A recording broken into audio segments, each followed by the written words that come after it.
This is Pet Life Radio. Let's talk pets. Welcome to the Human-Animal Connection Show, where we believe we can communicate with all animals. Join us as we explore the 33 principles and healing methods of the human-animal connection. As animal lovers, we know that you share our commitment to making the world a kinder place for all creatures. Together, let's embrace the transformative healing power of the human-animal connection. Hello, everyone. Welcome to the Human-Animal Connection podcast. I'm your host and the Executive Director of the Human-Animal Connection. I am so excited to speak to Dr. Deva Khalsa.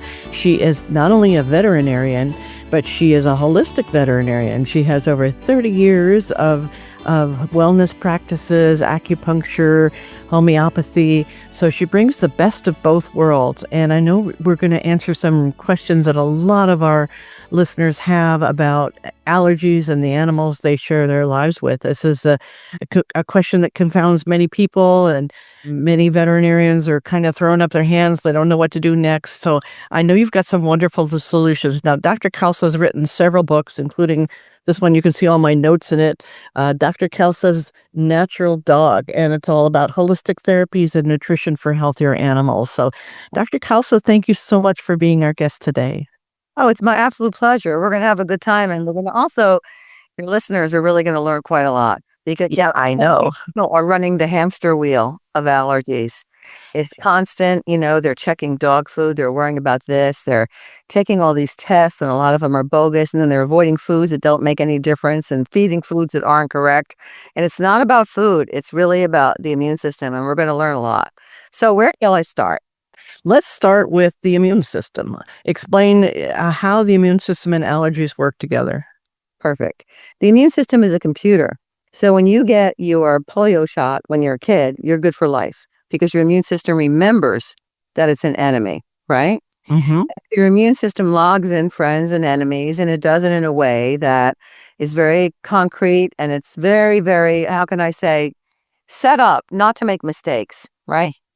When you get vaccinations that have adjuvants, which are aluminum and foods and different things in them, it causes the body to start to become more reactive to foods and different things. And it starts almost a computer program, like a corrupted computer program in the pet's body. And that corrupted computer program, if there's only a few things, you're not going to see anything. But if there's enough, you're going to start to see the symptoms of allergies in your dog. And typically they present as GI problems, which they can't tolerate foods. They have lots of different forms of GI distress, and also itching and scratching their skin. Mm-hmm. So what's happening, with this immune system? Why is this happening, and why is it working this way? And we have so many generations of dogs in which allergies are present that everyone gets used to it, and they think it's normal, and they run the hamster wheel, checking everything out, the food, the this, the that, running to the vet all the time for secondary yeast infections, secondary bacterial infections. And then what happens is they just get so used to it, it becomes their entire life. I mean, their entire life. Taking anything that's problematic out of the house, it's a whole thing. So what's the real problem? The real problem is the computer program that the immune system is logged in, where it's certain things were enemies and certain things were friends. Make sense? Yes, absolutely. Pharmaceutical companies don't make money if they are going to cure something. They won't make money. You have to have refills. So what they do, because the immune system is misbehaving in allergies, is whack-a-mole the immune system. They knock it down and make it non-functional. Then you have to keep giving the medicine and giving the medicine. And with generations of dogs having these problems, it's gotten so that more and more dogs have allergies. I have a book called The Allergic Pet, Ending the Epidemic of Pet Allergies. And that's my most recent book. And the thing is that you're just making the problem worse, because then the babies get very allergic. Let's say you're showing dogs and you're going to breed them, and you can't have that hot spot right before they're going to get titled. You give them a suppressive allergy drug. If they get a little bit of allergies, then you take them, then you breed them, and then you sell the puppies. It's a downward spiral that we're going, and it has to stop. And it's actually very easy to treat. Very easy to treat. Okay, now you've been in this field for quite a long time. Is the situation getting better or worse, would you say, overall? Oh, way worse. Actually, I've been a veterinarian for 43 years. Okay. Yeah. So I think you've seen things get a lot worse. I mean, I think if we go back to, say, our grandparents' dogs, and we were not seeing this kind of, we didn't see this kind of itching and digestive disorders and all of this kind of stuff. So clearly the situation is getting a lot worse. So what are some of the things that you tell your clients to start doing? Well, actually, I find out what the immune system is reacting incorrectly to. I make them up a program, and on the level of physics, I correct it. So this is going to get a little esoteric, but Okay. let me just explain something so that people can sort of have a feel for how it all works. We have mast cells around our eyes, and they produce histamine. And that histamine is very, very itchy and makes us scratch, makes us itch, causes inflammation. So with ragweed, we rub our eyes get puffy, our eyes get hot. Dogs have those same mast cells and 10 times the concentration on their bodies. We were set up like dogs, and we had ragweed allergies. We'd be scratching our décolletage bloody. We'd be chewing our arms. We'd be scratching our butts, you see? That's Mm-hmm. what dogs do. And then the scratch itch cycle, which is the mosquito bite. I call it the mosquito bite syndrome. Your mother says, if you keep scratching that mosquito bite, you're only going to scratch more, right? Mm-hmm. But what happens is the dog starts chewing, and then it chews more and it chews more. But because the area is warm and moist, secondary bacterial infections, yeast infections, a yeast called Malassezia can take play, and it becomes a never-ending cycle of antibiotics and immunosuppressants. And a lot of people are very familiar with that. And the pharmaceutical companies are coming up with what they consider better and better immunosuppressants, and I consider them far more dangerous. So what we Yeah. simply is an immune system computer. And this Yeah. computer is logged in improperly. So let's say that you have a laptop and you bought it. It's 10 years old, 5 years old. It's not working right. Little wheel keeps going and going and going. And you're going, maybe I need a new one. And you hire someone to come into your house who knows computers better than you. And what they do is they take out the corrupted programs. And that's what an allergy is. Mm-hmm. Got the viruses that are in the in the computer. I'm not talking about people viruses or dog viruses. I'm talking about a program that a virus, they're making things work. They throw it in the trash. They clean out your cookies, clean out your cache, and suddenly your computer's working great.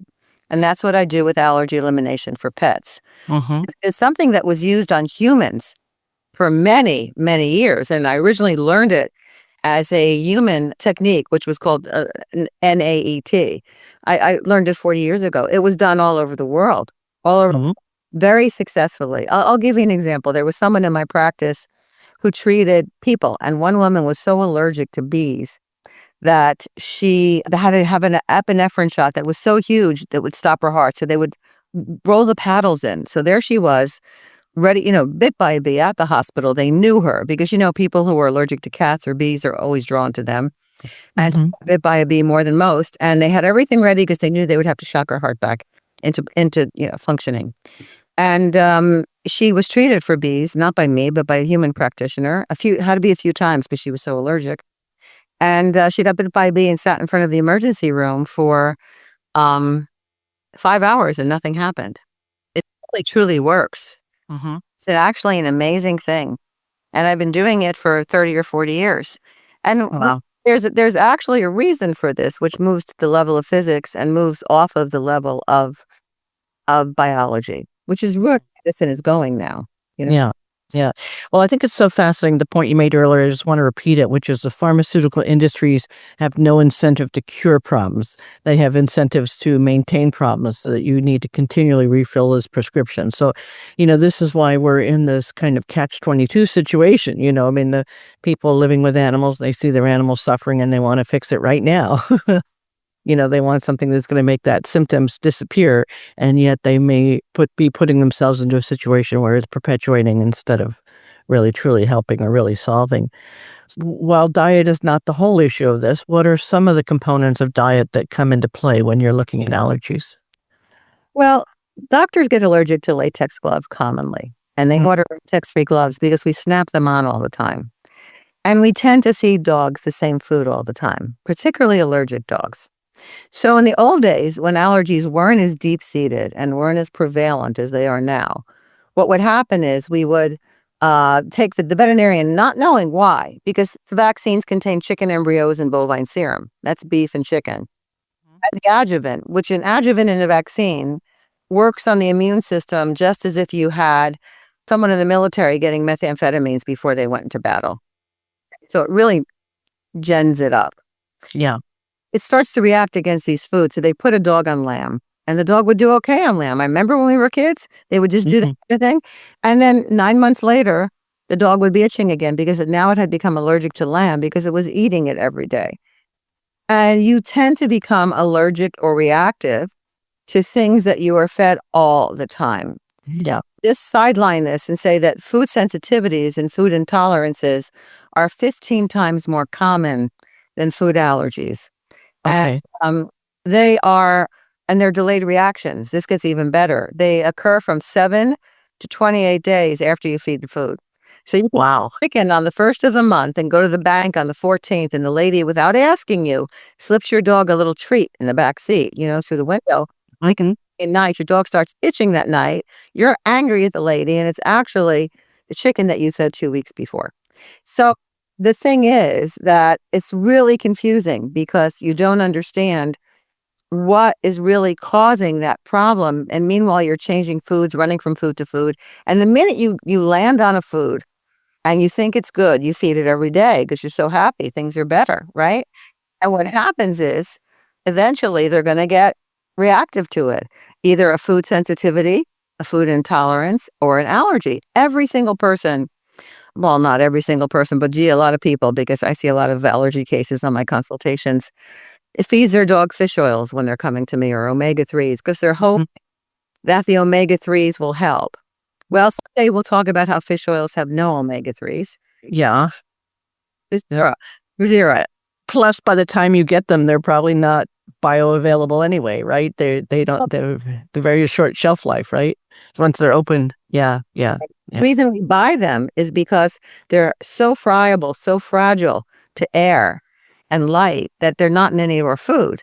Salmon may have it, but you cook it and they're gone. So that's why we buy them. But then they wash the fish oil in acetone and bleach. Think they survive that? No.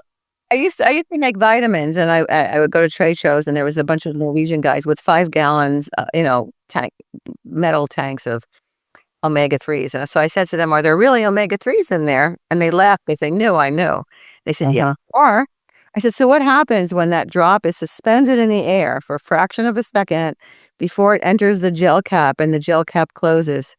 They said, "Oh, we're not responsible for that part." Yeah. You have to understand your supplements. There's a company called Resvantage. It's a very good company. They make resveratrol products. Resveratrol is as friable or almost as fragile as omega-3s. And he told me he packaged it at a Pfizer facility. And I said, "Why do you package an herb at a Pfizer facility?" He said, "Well, when Pfizer bought this company, they inherited this room. We pump it full of nitrogen. We then have everything packaged in the capsules, and they're oxygen-resistant capsules.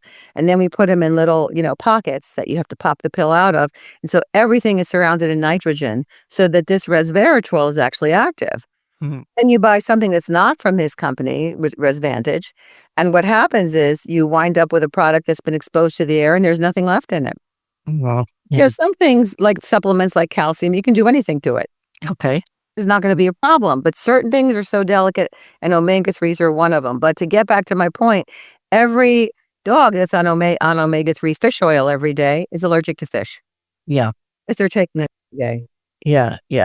No, I was one of those people who thought that fish oil was where you were supposed to get. I'm off. I've been off it for a couple of years now, but we've been sold a bill of goods by a lot of these products that look good on paper, like they seem like they would be the things that we need to do, and in fact they're not.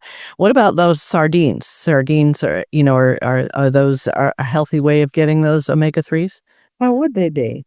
Yeah. They're processed, they're packaged. The minute that drop of oil is suspended for a fraction of a second, the omega-3s are gone. The best way to get omega-3s is chia seeds. You put a half a cup of chia seeds into a bowl, and then you add 2.5 cups of something, bone broth, chicken broth, something your dog would like. For people, you put almond milk in.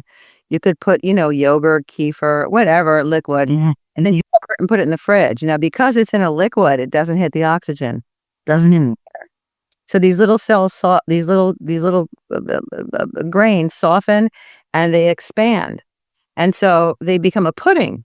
And then you Yeah. give your dog a heaping teaspoon or tablespoon every day, and everything that's in that liquid is all precious and good because it hasn't been exposed to the air. Okay. It's So very this, expensive. yeah, right. So the chia seeds that you have in the package, though, you shouldn't be giving them just the chia seeds by themselves. They get They yeah, don't digest it. right. Okay. Okay. And if you So, grind them up in the blender, the minute you grind them up in the blender, you expose all the omega-3s to air again, mm, and they're okay. gone. Wow. Yeah, interesting, huh? Wild stuff. Well, there's so much to learn. When we come back, I'd love to hear some stories about some of the animals that you've worked with and some of the problems that you were faced and how you found some solutions for them. We'll be right back. Don't go anywhere. Take a bite out of your competition. Advertise your business with an ad in Pet Life Radio podcasts and radio shows. There is no other pet-related media that is as large and reaches more pet parents and pet lovers than Pet Life Radio. With over 7 million monthly listeners, Pet Life Radio podcasts are available on all major podcast platforms, and our live radio stream goes out to over 250 million subscribers on iHeartRadio, Odyssey, TuneIn, and other streaming apps. For more information on how you can advertise on the #1 pet podcast and radio network, visit PetLifeRadio.com/advertise today. Hey friends, if you like what you're hearing and want to learn more, check out Dr. Joseph's book, The Human-Animal Connection, Deepening Relationships with Animals and Ourselves. Or visit the website, thehumananimalconnection.org, to book an online consultation. Thank you for loving animals. Now back to the show. Let's Talk Pets on PetLifeRadio.com.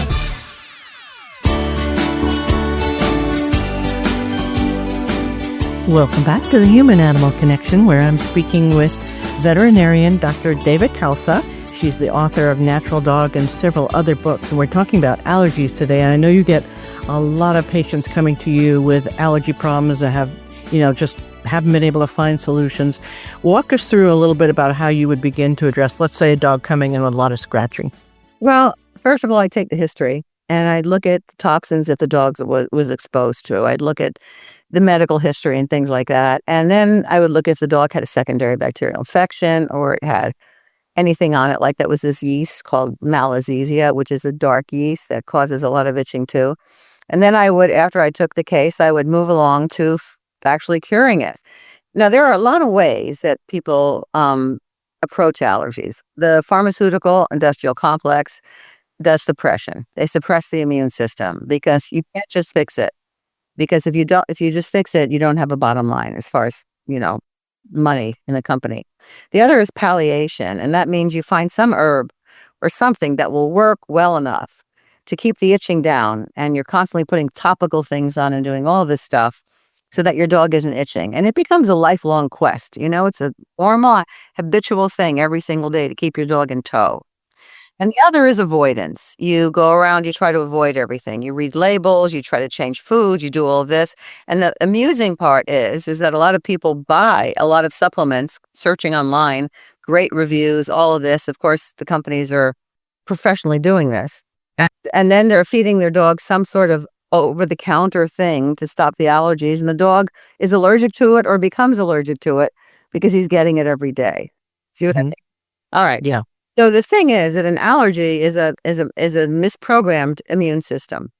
So how could you possibly fix it? That you don't have to do avoidance, palliation, constant, herbs and things, or suppression, which is the pharmaceutical drugs. And that is to tell the immune system that this enemy is actually a friend. You have to think about how absurd it is. Imagine 5 wolves downing a deer. And they run for 3 hours and they catch the deer, and one looks at the other 4 and says, "Oh my God, I forgot. I'm allergic to venison. I've got to go. I'm going to get a rat. I'm going to find a rat." See you guys. Does this sound absurd? Yeah. Those cows that are, grazing in the field, and one says to the other, "I can't believe Farmer Jones put us in this field. I am allergic to this grass," right? Right. But we accept it with our dogs, and we run the hamster wheel constantly, trying our best to do. We love them so much. We build up huge veterinary bills. It's a whole thing. So how do you really fix it? Well, this lady, Devi Nambujapad, and I can't talk about her too much because She's in California, and her son was an attorney, but what she developed was so unbelievably successful that big pharma, in some degree, whatever, went after her. Mm. The fact that it was cutting down on their profits. And so they had to do it a very specific way. And I did it in my way for dogs. I wasn't going to do it her way for people. It wasn't going to work. It was years later, 30 years later. So I said to her son, I'm just going to trademark it and do it this way. But she was the one who figured it out. And it was literally by, remember, well, it was just literally by default. She was eating a carrot. She was an acupuncturist, a naturopath, a homeopath, everything. She was passing out from an allergy to it. She hit some acupuncture points and she woke up feeling euphoric and was no longer allergic to the carrot. And he began to do this whole thing and set up a whole process. So let's look at what really happens, because we have to really, medicine is moving into the realm of physics. And so we have to think that way. So DNA, 93% of what it does is to transmit and receive frequencies. It's a little antenna. That's what it is.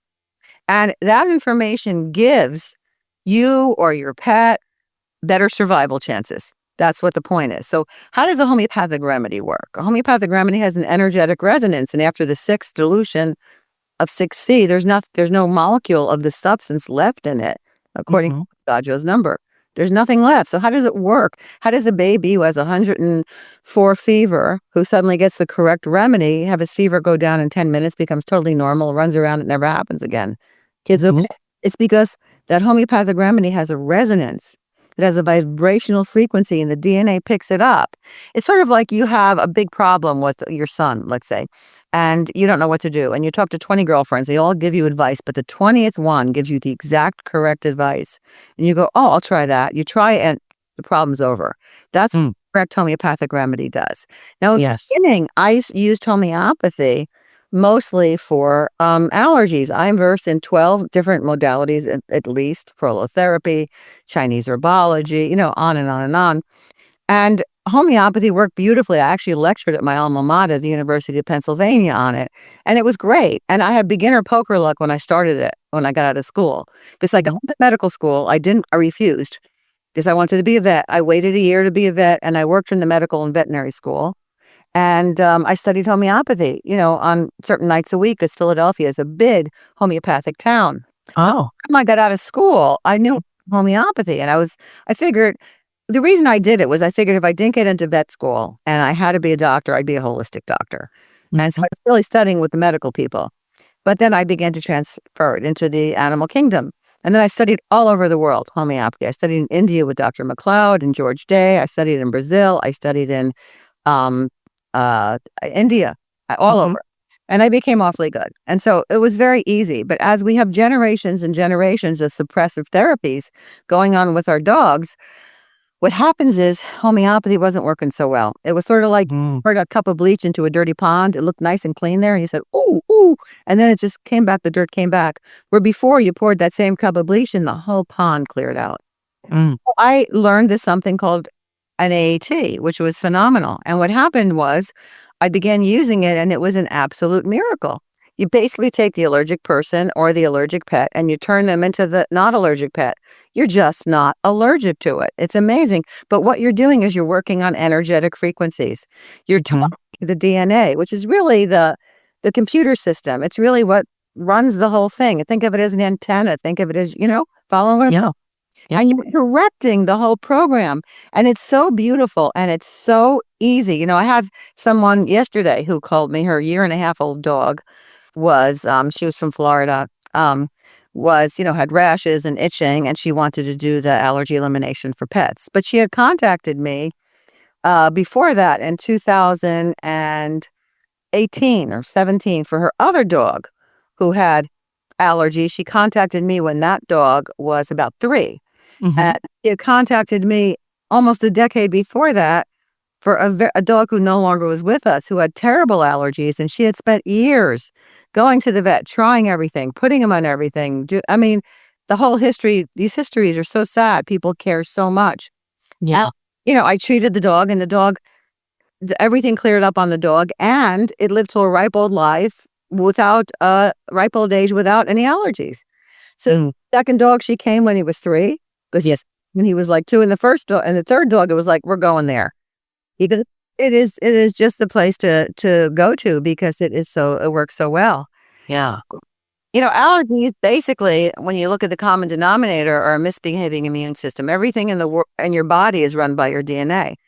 And the new ways of healing in medicine are now working with light, voltage, lots of different things that we never thought would be so healing. And the advances in these fields are beyond belief. That's so exciting. Well, just on a more practical level, I hear you saying that we should be rotating the proteins that we're giving the animals, not giving them the same protein every day. Is that correct? Is that one of the...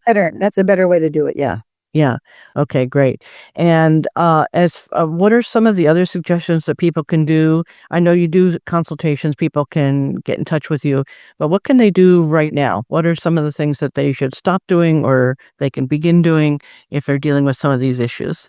Well, allergies, when you see a case for allergies, the dog could have malassezia, which is a smelly yeast. It causes a dark substance in the ear, and people think it's dark wax, and it's not. It's a yeast called malassezia.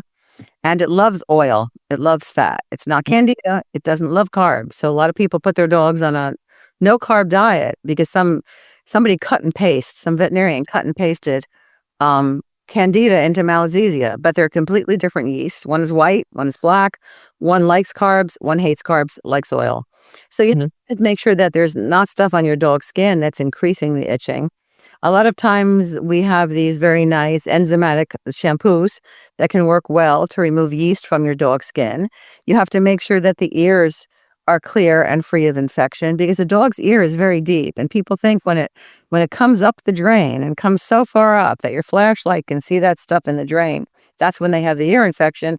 It's actually down by the U of the drain. And so they go to the vet, he gives them some ointment, squirt it in the ear for 2 weeks. You look in the ear and you go, wow, that ear is pink and healthy and nice. But the fact is, a dog's ear looks like this. This is where you can see down to your thumb the base of your thumbnail. That's where you can see the ear. His ear goes all the way down here and all the way across there. And so you think it's good and you're happy. And 2 months later, you're back at the vet saying the ear infection came back. It actually didn't come back. It never went away. It was down there in the bottom of the drain, and it took some time for it to just grow back up. You just got the top of it. So you really have to handle things completely.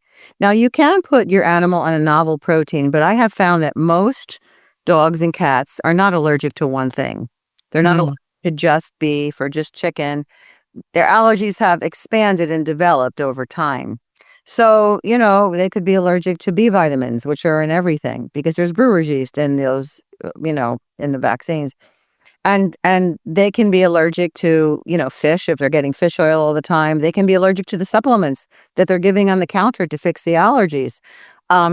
So the basic thing is to keep the diet as simple as possible and keep them on a novel protein. Now, there's a company called Rain Nutrition, RAYNE Nutrition, and you need a script to get these foods.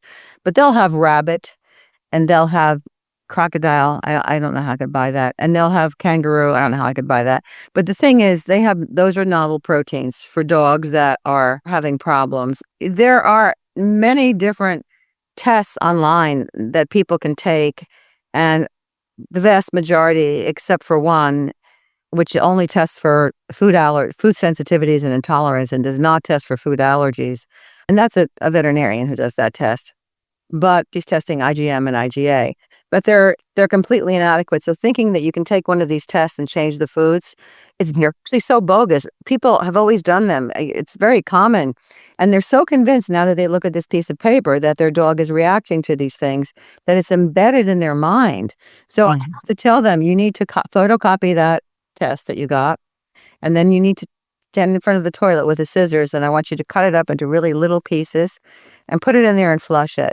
Okay. It doesn't convince you that nothing on that test is real. I mean, maybe a few things are, but you wouldn't know which ones. Then you take the $85 in singles that you paid for it. I want you to get the scissors and cut that up and flush it. So a lot of people are getting these tests and going by them as if they were serious tests, and they're absolutely not. I mean, the dog is allergic to trout, but it's not allergic to cod. It's allergic to haddock, but you follow what I'm saying? But yes. Yeah. It's ludicrous. It's allergic to these unbelievably a kiwi fruit, Follow what I'm saying? Yeah. Yeah. Look at it, and the hamster wheel is so much more than what you think about in the beginning when we talk about it. It's not only all the supplements on the counter, and some of them your dog is going to be having reactions to. It's not only these lists of things that you're purchasing and avoiding. It's not only reading all the dog food labels and then searching the web for something that has great reviews. It's actually, so if you have wool in your house, wool's a big allergen for dogs. Wool's a big allergen. That's a good tip. It's really big. If you have wool and you have a dog that's itching a lot, itching, and it causes a terrible reaction. Their whole body looks terrible. It's the wool. I have people that call me from Norway. They have sheepskins all over. New Zealand, they have sheepskins all over. These different places, and the dogs really loves sleeping on those sheepskins, scratch away, and wool's a big allergen. So they're never just allergic to one food, and they're never just allergic to one environmental substance. You have to think of it like an iceberg in the ocean. This iceberg is in the ocean, and it's under the surface, so you can't see it, But on the bottom of it are all the foods that dog or cat is reactive to. And on the top are all the environmental things the dog is reactive to. And so when they pile up enough and you get to that straw that broke the camel's back, it comes through the surface of the ocean. That's when the scratching starts, and that's when everything kicks in. Yeah. The dog is never just allergic to a flea. Okay. Always allergic to a whole bunch of things underneath. And it's when there are people who say, I know my dog only has environmental allergies because he only itches in the spring and fall. And the fact is that it's only because the spring and the fall pollens and molds or whatever push that above the threshold, right? Right. That's when the itching starts. But there's a low-level allergy going on, and that causes a chronic inflammation in the body, and it actually imbalances the entire immune system. Right. Well, this has been an absolutely fascinating conversation. We're going to have you on again because I know we're just scratching the surface here, to use a terrible pun. But Dr. Deva Khalsa, author of The Natural Dog and several other books, how can people find you if they'd want to get in touch? Well, my site is drdeva.com, DoctorDeva.com. That's number one. Number two, I have all kinds of free videos, all kinds of articles, and all kinds of information. I'm making a slew more of videos specifically on allergies because I really feel that it's become such a problem and that people really need to learn the logistics of it so they can have a break in life and have a healthy dog. Great. Well, thank you so much for the great work that you're doing, and thank you for being a guest on the Human-Animal Connection. We'll be talking to you again very soon. My pleasure. It was wonderful being here with you. We'll say bye for now, and we'll see you at the next episode. I'm Jeannie Joseph, the host of the Human-Animal Connection. Bye for now. Thank you for tuning into the Human-Animal Connection Show. Please visit our website, thehumananimalconnection.org. There you can sign up for our free email newsletter, book a consultation, or check out our blogs and resources. Our best-selling book, The Human-Animal Connection, is available on Amazon, and your donation of any amount keeps our nonprofit organization providing life-changing services. Let's Talk Pets, every week on demand, only on PetLifeRadio.com.